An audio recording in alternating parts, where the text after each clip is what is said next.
Find the zeros of the following quadratic polynomial and verify the relationship between the zeros and coefficient. हमको ये जो quadratic polynomial दे रखा है उसका zero find out करना है और हमको कोफिशिएंट और जीरो के बीच में क्या संबंध है उसको वेरीफाई करना है। तो सबसे पहले क्वाड्रेटिक पोलिनोमियल क्या होते हैं? जब वेरिएबल की मैक्सिमम पावर 2 होती है तो ऐसे पोलिनोमियल क्या कहलाते हैं? Quadratic polynomial. अब इसमें आपको ध्यान देना होगा कि यहाँ पर हमें जीरो फाइंड आउट करना है, तो जितनी मैक्सिमम पावर होगी उतने ही इसके जीरोस बनते हैं। तो सबसे पहले तो हम ये जो क्वाड्रेटिक पोलिनोमियल हमको गिवन है उसका हम गिवन फैक्टर कर लेते हैं। X square minus 2x minus का 8, ये क्वाड्रेटिक पोलिनोमियल हमको दे रखा है। तो इसे सॉल्व करने का तरीका क्या होता है वो देख लीजिए। X square minus 2x minus 8, ये जो क्वाड्रेटिक पोलिनोमियल है उसमें हम कांस्टेंट टर्म ऑन 8 और एक्स स्क्वायर का कोफिशिएंट, यहाँ पर कोई कोफिशिएंट नहीं है तो हम क्या मान लेंगे कि यहाँ पर कोफिशिएंट क्या है 1 का इनटू करते हैं तो कितना आएगा 8। मीडियम टर्म को हमें ऐसे तोड़ना है कि मल्टीप्लाई करें तो 8 आए और प्लस या माइनस करें, प्लस या माइनस करें तो कितना आए 2 आए। तो ऐसी संख्या हमें देखना है। 2 की टेबल में 8 कितनी बार आता है? 4 टाइम। तो पहले हम इनको प्लस करके देखते हैं। मल्टीप्लाई करने पर तो 8 आ रहा है, अब प्लस करके देखो 2 और 4 कितना हो गया 6, लेकिन हमको तो क्या चाहिए 2। तो अब माइनस करके देखो, 4 में से 2 गया तो कितना बचा माइनस, 4 में से 2 गया तो कितना बचेगा 2। तो ये वो संख्या है कि मल्टीप्लाई करें तो हमको क्या मिल जाएगा 8 मिल जाएगा और 4 में से 2 को माइनस करें तो हमें ये मीडियम टर्म मिल जाएगी। अब आप इसको समझेंगे कि हम जानते हैं। अब यहाँ पर आप देखेंगे तो ये जो 2x है इसका साइन क्या है? नेगेटिव है। तो नेगेटिव साइन है तो हमको पता है कि सब्ट्रैक्शन तभी होता है जब एक वैल्यू प्लस की हो और सेकंड वाली वैल्यू माइनस की हो, तभी सब्ट्रैक्शन होगा। लेकिन हम ये भी जानते हैं कि जब भी सब्ट्रैक्शन होता है तो साइन अभी हमेशा बड़ी संख्या का आता है। तो यहाँ पर हमको पता है कि यहाँ पर हम सब्ट्रैक्शन कर रहे हैं तभी हमें कितना मिल रहा है 2। तो यहाँ पर चूंकि ये जो 2 मिल रहा है उसका साइन नेगेटिव है तो हमें बड़ी संख्या का साइन क्या लेना होगा? नेगेटिव। अब एक नेगेटिव ले लिया है तो दूसरा वाला पॉजिटिव लेंगे, ठीक है। अब हम इसमें क्या लगा दो? x लगा दो, तो ये क्या हो जाएगा माइनस का 2x। मतलब माइनस के 2x पर की जगह पर हम क्या लिख सकते हैं? माइनस का, यहाँ पर हम लिखेंगे एक्स स्क्वायर, यहाँ लिख सकते हैं 2x को, माइनस का 4x प्लस का 2x माइनस का 8। पहले 3 टर्म थी, अब कितनी टर्म हो गई? 1 2 3 4 टर्म हो गई। तो इस तरीके से हम पहले इनके क्या कर लेते हैं? मीडियम टर्म को 2 पार्ट में डिवाइड कर लेते हैं। 2x की जगह पर हमने क्या लिख दिया? माइनस का 4x प्लस 2x। तो अब हम यहाँ पर सीधा लिख देंगे एक्स स्क्वायर माइनस का 4x प्लस का 2x माइनस का 8। यहाँ पर हम 2 2 के ग्रुप बना लेंगे। अब यहाँ पर कॉमन कैसे लेते हैं वो देख लेते हैं। जैसे एक्स स्क्वायर माइनस 4x है, हम कॉमन लेने का तरीका बता रहे हैं। तो सबसे पहले जैसे यहाँ पर फर्स्ट टर्म में क्या है? एक्स स्क्वायर, तो हम इसे क्या लिख सकते हैं? x into x. और सेकेंड टर्म में क्या है? माइनस का 4x, उसे भी लिख लो। तो जब हम 4 का फैक्टर करेंगे तो क्या हो जाएगा? 2 2 जा 4, 2 1 जा 2। तो हम ये माइनस तो वैसे ही लिखा हमने, 4 की जगह पर हम क्या लिख देंगे? 2 इंटू 2, और ये वाला x वैसे ही हमने लिख दिया। तो अब हम देखेंगे कि यहाँ पर भी हमें x दिख रहा है और यहाँ पर भी हमें x दिख रहा है। मतलब ये वाला x दोनों में क्या दिख रहा है? कॉमन दिख रहा है। अब ये वाला 2 इधर नहीं है और वो वाला x इधर नहीं है, हमें ये दोनों कॉमन दिख रहे हैं। तो हमने यहाँ से तो ले लिया कॉमन। अब ऊपर वाली टर्म में क्या बच रहा है? x। और नीचे वाली टर्म में माइनस का 2 2 जा 4। तो इस तरीके से हम कॉमन लेना सीख लेते हैं। यहाँ पर हमने क्या किया है, x को कॉमन ले लिया, x की पावर 2 में से 1x को बाहर निकाल लिया है तो 1x अंदर बचेगा। यहाँ से भी x को हम बाहर निकाल चुके हैं तो अंदर क्या बच जाएगा 4। इन दोनों में अब ये भी देख लीजिए इसमें किसे कॉमन लेंगे। जैसे अब 2x माइनस का 8 ये कोई नंबर है, अब हमें यहाँ भी कॉमन लेना है। तो जैसे फर्स्ट टर्म क्या है 2x, उसे लिखो, उसको फैक्टर करेंगे तो क्या हो जाएगा 2 into x। और सेकंड टर्म में माइनस का 8, तो 8 के जब हम फैक्टर करेंगे तो 2 4 जा 8, 2 2 जा 4, 2 1 जा 2, मतलब 2 into 2 into 2, 2 into 2 into 2। आप देखेंगे कि यहाँ से ये 2 और कोई सा भी एक 2 ले लो, कॉमन मिल रहा है, बाकी और कुछ भी कॉमन नहीं है। तो ये तो 2 दोनों में से कॉमन हो गया। ऊपर से क्या बच रहा है x, और नीचे से क्या बच रहा है माइनस का 4। तो इस तरीके से हमने यहाँ पर कॉमन ले लिया x माइनस 4। अब आप यहाँ पर देखेंगे कि इसमें ये वाला जो टर्म है ये फर्स्ट टर्म है और ये वाला जो टर्म है वो सेकेंड टर्म है। तो दोनों टर्म में से x माइनस 4 हमें क्या दिखाई दे रहा है, कॉमन दिखाई दे रहा है, पूरा की पूरा फैक्टर ही कॉमन हो गया। तो जब हमने फर्स्ट वाली टर्म में से x माइनस 4 को बाहर निकाल लिया है तो अंदर क्या बच जाएगा, ये वाला x, और इधर से x माइनस 4 को बाहर निकाल लिया है तो ये क्या बच जाएगा, प्लस का 2 पूरा बच जाएगा।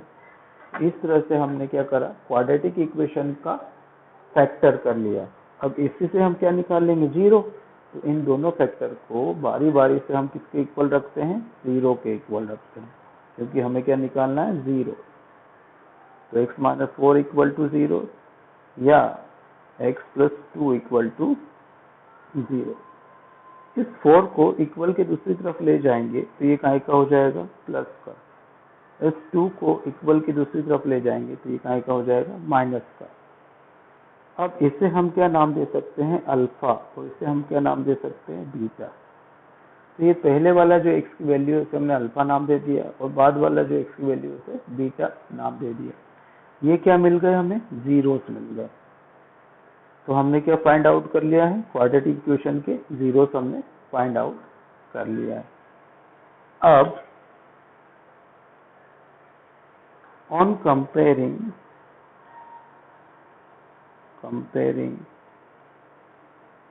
given equation with quadratic equation ax square plus bx plus c। हम क्या कर रहे हैं कि ये जो हमें क्वाड्रेटिक इक्वेशन दे रखा है इसका कंपेयर किससे कर रहे हैं, ax square plus bx plus c से कर रहे हैं। ठीक है, हम क्या कर रहे हैं कि ये जो हमारा क्वाड्रेटिक इक्वेशन है इसका कंपेयर किससे कर रहे हैं, ax square plus bx plus c से कर रहे हैं। तो यहाँ पर आप एक बात देखेंगे कि x वर्ग के साथ में जो भी वैल्यू होगी वो क्या होगी, हमारी a, और x के साथ में जो भी वैल्यू होगी वो हमारी वैल्यू क्या होगी, b, और c तो क्या होगा, कांस्टेंट टर्म। तो हम यहाँ पर लिखेंगे here a is equal to x square के साथ में यहाँ पर क्या दिख रहा है, हमें कुछ भी नहीं दिख रहा है, तो हम मान सकते हैं कि इसके साथ में क्या है, 1। तो a की वैल्यू हमें क्या मिल गई, 1, कॉमा b की वैल्यू क्या है, x के साथ में जो भी होगा वो क्या होगा, b होगा। तो यहाँ पर हमें x के साथ में क्या दिख रहा है, माइनस का 2, मतलब कि b की वैल्यू क्या मिल गई हमें, माइनस का 2, और c क्या होगा, constant term. Is it clear. ये हमने एबीसी की वैल्यू हमने फाइंड आउट कर ली है। अब ये हमें अब क्या करना है, रिलेशन बताना है, किसमें, relationship between zeros and coefficient. Again relation between zeros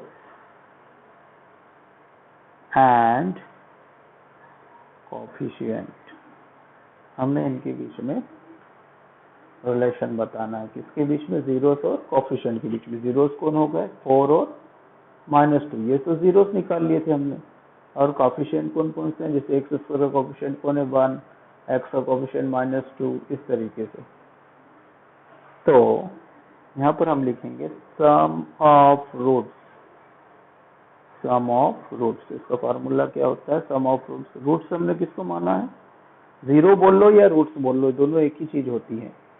तो सम ऑफ रूट्स मतलब alpha plus beta equal to क्या होता है, -b/a, equal to alpha plus beta equal to -b/a। अब आप देखेंगे कि अल्फा हमने किसको माना है, 4 को, तो अल्फा की जगह पर लिखा 4, और बीटा हमने किसको माना है, -2 को, तो हम यहाँ पर -2 लिख देंगे। और ये वाला माइनस तो ऐसा ही लिख दिया। b की वैल्यू क्या है, -2, और a की जगह पर हम क्या लिख देंगे, 1।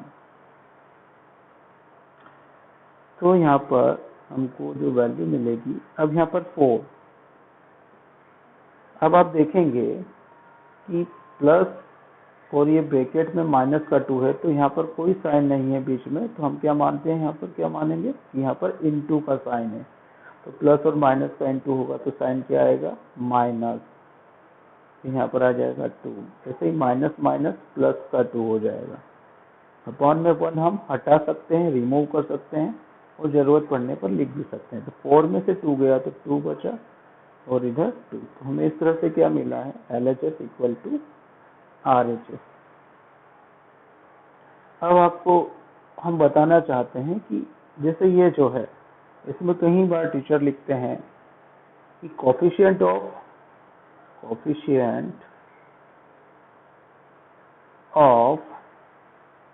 माइनस कोफिशिएंट ऑफ x, और एक की जगह पर लिख देते हैं कोफिशिएंट ऑफ x स्क्वायर। तो इसे समझिएगा, ये और ये दोनों एक ही चीज है। ये हमने भाषा के फॉर्म में लिखा है, और ये हमने मैथमेटिकल फॉर्म में लिखा है। अल्फा प्लस बीटा को हम क्या बोल सकते हैं, sum of roots. Alpha plus beta को हम क्या बोल सकते हैं, सम ऑफ रूट्स। तो ये चीजें आप दोनों में से कोई भी एक जो आपको सही लगे वो आप लिख सकते हो। अब ये कैसे मैं लिख रहा हूँ उस चीज को आप समझिएगा।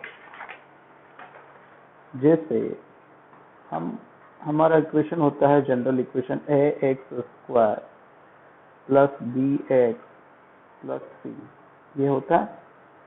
तो ये x² तो मैंने ऐसे ही लिखा, मैं इस प्लस bx को माइनस का b और माइनस का x ऐसे ब्रैकेट में लिख सकता हूँ, क्योंकि माइनस का माइनस में इंटू होकर क्या हो जाएगा,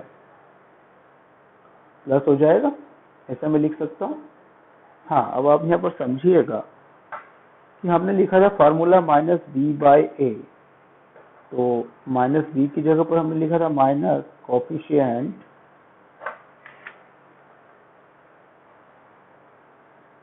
ऑफ x, और हमने नीचे लिखा था कोफिशिएंट ऑफ x²। तो आप इसको समझिएगा कि हम ये और ये चीज कैसे एक है। देखिए यहाँ पर -b दिख रहा है, और इसके इनटू में कौन है, -x, मतलब ये जो माइनस का b आ रहा है वो -x का क्या है, कोफिशिएंट है, मतलब -b क्या है, -x का कोफिशिएंट। और अगर हम इस a की बात करें तो a किसके साथ में आ रहा है, x² का कोफिशिएंट है। तो ये हमने लिखा है भाषा में, और ये लिखा है मैथमेटिकल फॉर्म में। तो आपको समझ में आ गया, ये दोनों चीजें सेम है, अलग अलग नहीं। अभी हमने निकाला था सम ऑफ रूट्स, अब हम निकालेंगे प्रोडक्ट ऑफ रूट्स। ओके, हम पेज टर्न कर लेते हैं। तो हम यहाँ पर निकालेंगे product of roots. Product of roots क्या होते हैं, प्रोडक्ट ऑफ रूट्स, हमने रूट्स किसको माना था, अल्फा और बीटा को। यहाँ हो जाएगा c/a, फार्मूला क्या हो जाएगा, c/a इक्वल टू C का मतलब होता है कांस्टेंट टर्म। क्या होता है? Constant term. और A का मतलब होता है कोफिशिएंट ऑफ एक्स स्क्वायर। हमने जो अल्फा निकाला था वो कितना निकाला था? अल्फा और बीटा। अल्फा निकला था हमारा 4 और बीटा निकला था -2। तो हमने अल्फा की जगह पर लिख दिया 4 और बीटा की जगह पर हमने लिख दिया -2। हमारा कांस्टेंट टर्म था -8 और हमारा जो A है वो क्या है? 1। ठीक है, तो 4 2 जा 8। लेकिन जिनका इंटू हम करते हैं पहले उनके साइन का इंटू भी होता है। तो प्लस माइनस माइनस, यहाँ से डिवाइड में से जो 1 है उसे हम हटा सकते हैं। तो left hand side equal to right hand side. इस तरह से हमने 2.2 एक्सरसाइज का क्वेश्चन नंबर फर्स्ट क्वेश्चन आपके सामने कंप्लीट किया है। धन्यवाद।